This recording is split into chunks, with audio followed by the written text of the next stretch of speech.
Bismillahirrahmanirrahim. Assalamualaikum warahmatullahi. Terima kasih kerana sudi datang ke YouTube channel Datuk Muhammad Kamsah. Ya. Dan hari ini kita nak bercakap tentang bagaimana nak jadi orang baru. Kenapa saya pun nak jadi orang baru? Sebab semua sarjana yang pernah mengajar saya membicarakan bahawa masalah yang kita hadapi, problem dan cabaran kita hadapi sekarang sebab kita yang lama. Hati yang lama, pemikiran yang lama, sikap yang lama, tindak tanduk yang lama, ya, dan kata orang jati diri yang lama menyebabkan kita terbeban dengan berbagai-bagai masalah.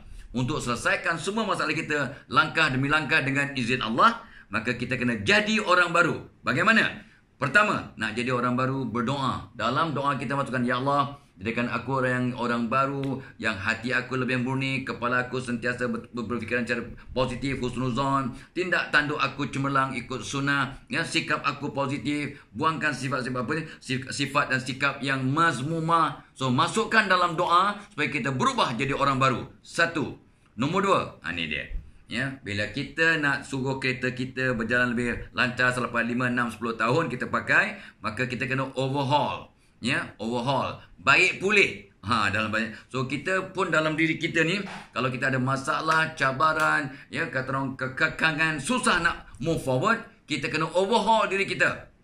Caranya yang pertama ialah of course dengan melakukan taubatan nasuha. Ya, solat taubat, ya, istighfar, minta ampun sungguh-sungguh, menyesal akan kesilapan-kesilapan yang lepas, azam tidak akan ulang balik kesilapan tersebut, dan yang keempatnya kita pulangkan apa yang kita terambil, terhutang kepada orang yang berhak.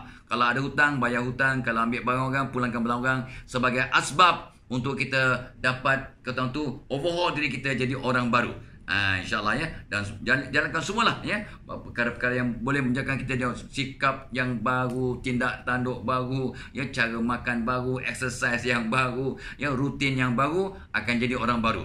Jadi orang baru ini mudah-mudahan akan menyebabkan masalah kita tak betah dalam diri kita, dia terpaksa nyah, cemar, akan keluar daripada diri kita dengan izin Allah. Dua.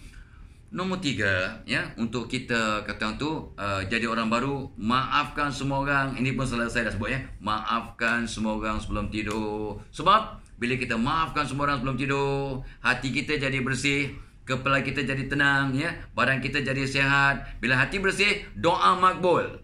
Doa pun kita nak doa jadi orang baru. Bila kita hati bersih, Allah berikan kita hidayah dan inspirasi.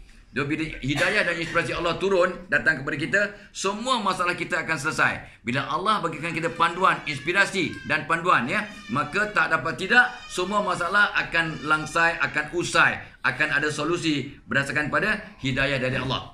Jadi dengan hati bersih, dengan memberi kemaafan pada semua orang, hati murni akan menarik hidayah. Bila hidayah turun, semua masalah akan usai, akan dapat solusi yang kata orang tu berkaitan yang sesuai. Masya Allah. Ya, nombor tiga. Nombor empat. Ini sangat mudah sebenarnya nak jadi orang baru. Biasanya majoriti orang 60% tidur terlentang.